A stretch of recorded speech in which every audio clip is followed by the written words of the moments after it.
اللہ تعالیٰ کا خوبصورت نام ہے اللطیف، نرمی کرنے والا، باریک بین۔ میں اللہ تعالیٰ کے نام اللطیف کے حوالے سے ایک واقعہ آپ کے سامنے رکھنا چاہتی ہوں۔ تذکرہ ہے اللہ تعالیٰ کے ایک ایسے بندے کا جنہیں زندگی میں طرح طرح کے حالات سے گزرنا پڑا۔ والد سے جدا کر کے کنویں میں ڈال دیے گئے، غلام بنا کر بیچ دیے گئے، کئی سالوں کے لیے جیل میں ڈال دیے گئے۔ کس طرح اللہ تعالیٰ نے بیرونی عوامل پیدا کر دیے جن کی وجہ سے سیدنا یوسف علیہ السلام کے اندر بڑی نمایاں خصوصیات پیدا ہو گئیں۔ دراصل وہ حالات و واقعات ایسے تھے جو سیدنا یوسف علیہ السلام اور ان کے والد کے لیے ناپسندیدہ تھے، لیکن اللہ تعالیٰ نے ان کو انجام کے اعتبار سے بہت پسندیدہ بنا دیا اور اس کے بڑے بڑے فوائد حاصل ہوئے۔ سیدنا یوسف علیہ السلام کو بھائیوں نے کنویں میں ڈالا، نہ حضرت یعقوب جانتے تھے، نہ ان کے بیٹے ہی جانتے تھے، نہ سیدنا یوسف علیہ السلام جانتے تھے کہ اللہ تعالیٰ نے باریک بینی سے کیا تدبیر کی ہے۔ وہ جانتے نہ تھے کہ اس کی وجہ سے سیدنا یوسف علیہ السلام مصر پہنچ جائیں گے۔ جن لوگوں نے جیل میں ڈالا وہ جانتے نہیں تھے کہ جیل سے سیدنا یوسف علیہ السلام مصر کے اقتدار تک پہنچ جائیں گے۔ یقیناً یہ اللہ تعالیٰ کا لطف و کرم تھا۔ اسی کا اعتراف کرتے ہوئے سیدنا یوسف علیہ السلام نے فرمایا تھا، ان ربی لطیف لما یشاء انہ هو العلیم الحکیم۔ یقیناً میرا رب جو چاہتا ہے اس کی باریک تدبیر کرنے والا ہے، یقیناً وہ سب کچھ جاننے والا، کمال حکمت والا ہے۔ یقیناً اللطیف وہ ہے جس نے یوسف علیہ السلام کو قید خانے سے نکلوایا، ان کے گھر والوں کو صحرا سے ان کے پاس پہنچایا اور شیطان کے وسوسوں کو دلوں سے دور کیا۔ یقیناً اللہ تعالیٰ لطیف ہے جو بادشاہ اور امراء کو دنیا کا بڑا حصہ اور کامیابیاں عطا کرتا ہے۔ اللطیف وہ ہے جو صالح اور نیک لوگوں کو اپنی معیت عطا کرتا ہے۔ اللطیف وہ ہے جو انبیاء، اولیاء، علماء کو معرفت عطا کرتا ہے، شعور اور آگہی عطا کرتا ہے۔ اللطیف وہ ہے جو اہل شعور کو بصیرت عطا کرتا ہے۔ اللطیف وہ ہے جس کے لطف نے مادی چیزوں کی صورتوں کو حسین بنایا، جس نے رنگ بخشے، جس نے مناسبت عطا کی۔ اللطیف کے دو معنی ہیں، ایک تو یہ الخبیر کے معنی میں، اس لیے کہ اس کا علم دقیق اور باریک ہے، یہاں تک کہ وہ رازوں اور خفیہ باتوں کو بھی پا لیتا ہے۔ دوسرے، وہ نرمی اور مہربانی کرتا ہے اور اپنے بندوں اور اولیاء کو اپنے لطف اور احسان سے ان کے فائدے کی چیزوں تک ایسے راستے سے پہنچاتا ہے جس کا وہ شعور بھی نہیں رکھتے۔ اللہ تعالیٰ لطیف ہے، اسی کے لطف و کرم سے آخرت میں ایمان والے نجات پائیں گے اور صالحین کے درجات بلند ہوں گے۔ سیدنا لقمان حکیم کی زندگی میں دیکھیے، بیٹے کو نصیحت کرتے ہیں، یا بنی انہا ان تکو مثقال حبۃ من خردل فتکن فی صخرۃ او فی السماوات او فی الارض یأتی بها اللہ ان اللہ لطیف خبیر۔ اے میرے چھوٹے بیٹے،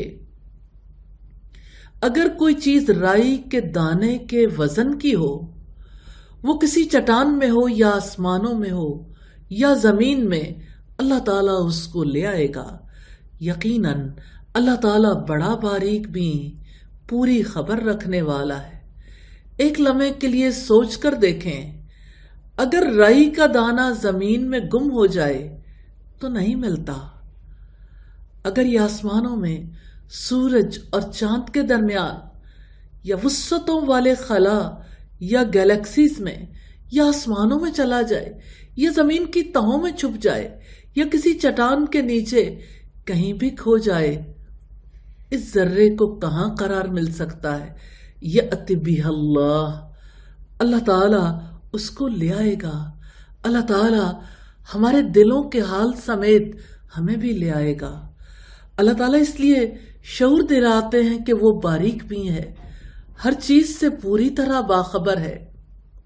سوال ہے اس اللطیف کا، الا یعلم من خلق، کیا اسے علم نہیں ہوگا جس نے سب کچھ پیدا کیا؟ وہو اللطیف الخبیر، اور وہ نہایت باریک بھی اور بڑا باخبر ہے۔ اللطیف وہ ہے جو اپنے لطف و کرم سے مومن اور کافر، نیک اور بد سب کو روزی دیتا ہے۔ اس نے فرمایا، اللہ لطیف بعبادہ یرزق من یشاء وہو القوی العزیز۔ اللہ تعالیٰ اپنے بندوں پر لطف و کرم کرنے والا ہے، وہ انہیں جہاں سے چاہتا ہے رزق دیتا ہے، اور وہ نہایت قوت والا، سب پر غالب ہے۔ اللطیف وہ ہے جو قیامت کے دن ہر اچھے برے عمل کو ظاہر کر دے گا، حساب لے گا، اس کے مطابق جزا یا سزا دے گا۔ یہ اللہ تعالیٰ کا اپنے بندوں پر لطف و کرم ہے کہ وہ انہیں جاہلیت، ظلم اور بدعات اور نافرمانیوں کے اندھیروں سے علم اور ایمان کی روشنی کی طرف لاتا ہے۔ یہ اس کا کرم ہے، اس کا لطف و کرم ہے کہ وہ ان کے لیے فرما برداری کے راستے آسان کرتا ہے۔ یا اللہ ہمارے لیے بھی آسان فرما دے، انہیں خواہشات کی پیروی اور برائیوں اور بے حیائیوں سے بچنے کی توفیق دیتا ہے۔ یہ اللطیف کا اپنے بندوں پر لطف و کرم ہے کہ وہ انہیں ان کی مراد کے مطابق نہیں بلکہ ان کی مصلحت کے مطابق رزق دیتا ہے، کیونکہ ہو سکتا ہے کہ وہ کوئی ایسی چیز پانا چاہتے ہوں جو ان کے لیے نقصان دہ ہو، اس لیے وہ ان پر لطف و احسان کرتے ہوئے انہیں اس سے بچا لیتا ہے، چاہے وہ اسے ناپسند کریں۔ یہ اللہ تعالیٰ کا اپنے بندوں پر لطف و کرم ہے کہ جب کبھی بندہ دنیا کی کوئی ایسی چیز حاصل کرنا چاہتا ہے کہ جسے وہ اپنے لیے اچھا سمجھتا ہے، حالانکہ اللہ تعالیٰ کے علم میں وہ اس کے لیے اچھی نہیں ہوتی، تو اللہ تعالیٰ بندے اور اس چیز کے درمیان حائل ہو جاتا ہے۔ بندہ اس پر پریشان ہوتا ہے، وہ سمجھ نہیں پاتا کہ یہ تو اس کے رب کی مہربانی ہے کہ اسے نقصان سے بچا لیا۔ یہ اللہ تعالیٰ کا اپنے بندوں پر لطف و کرم ہے کہ وہ کمزور ایمان والے مومنوں کو ایسی آزمائشوں سے عافیت میں رکھتا ہے جو ایمان کی کمزوری کا باعث بنتی ہیں۔ یہ اللہ تعالیٰ کا اپنے بندوں پر لطف و کرم ہے کہ اس نے ان کی تقدیر میں مختلف مصیبتیں، آزمائشیں اور امتحان لکھ دیے ہیں تاکہ وہ انہیں کمال اور نعمتوں تک لے جائیں، اور یہ اس کے لطف و کرم میں سے ہے کہ وہ اپنے بندوں کو اہل خیر کے درمیان لے آتا ہے تاکہ وہ ان سے ادب سیکھیں، اور یہ اس کے لطف و کرم میں سے ہے کہ وہ اپنے بندوں کے مسائل کو حل کرتا ہے اور مصائب کے موقع پر صبر کرنے کی توفیق بھی دیتا ہے، اس طرح انہیں بلند درجات تک لے جاتا ہے۔ یہ بھی اس کا لطف و کرم ہے جس کی وجہ سے بندہ مومن اپنے دل کے اندر امید کی وجہ سے حلاوت محسوس کرتا ہے اور اللہ کی رحمت، کشادگی اور تکلیف دور ہونے کی امید رکھتا ہے۔ پھر اس کی تکلیف کم ہو جاتی ہے اور اس کا نفس زیادہ خوشی محسوس کرنے لگتا ہے۔ یہ اللہ تعالیٰ کا اپنے بندوں پر لطف و کرم ہے کہ وہ ان پر توبہ کے دروازے کھول کر ان کے گناہوں کو بھی ان کے لیے رحمت کا باعث بنا دیتا ہے۔ اس کی وجہ سے وہ اللہ تعالیٰ کے سامنے گڑ گڑاتے ہیں اور ان کے دل کا تکبر دور ہو جاتا ہے، اور یہ بہت زیادہ اطاعت کرنے اور پھر اس پر اترانے سے بہتر ہے۔ اللہ تعالیٰ اللطیف ہے۔ اللطیف پر ایمان لانے کا تقاضا ہے کہ اللہ تعالیٰ سے محبت کی جائے، اس سے انس رکھا جائے، کیونکہ وہ اپنے مومن بندوں پر مہربانی کرتا ہے، ان کے ساتھ احسان کرتا ہے، ان کے ساتھ نرمی کرتا ہے، انہیں سزا نہیں دیتا۔ وہ خیر کو ان کی طرف لے آتا ہے، وہاں سے بھی جہاں وہ گمان رکھتے ہیں اور وہاں سے بھی جہاں سے وہ گمان نہیں رکھتے۔ وہ تو خیر کو ان کی طرف لے آتا ہے وہاں سے جسے وہ ناپسند کرتے ہیں۔ یقیناً وہ حق رکھتا ہے کہ سب سے بڑھ کر اسی سے محبت کی جائے۔ اللہ تعالیٰ کے نام اللطیف پر ایمان لانے والے کا دل پرسکون اور مطمئن رہتا ہے، کیونکہ وہ ہر معاملے میں اپنے رب کے لطف و کرم کو دیکھتا ہے۔ اللطیف پر ایمان لانے کا تقاضا یہ بھی ہے کہ اللہ تعالیٰ پر سچا توکل کیا جائے اور وہ ہمارے لیے جو بھی منتخب کرے اس پر راضی رہا جائے۔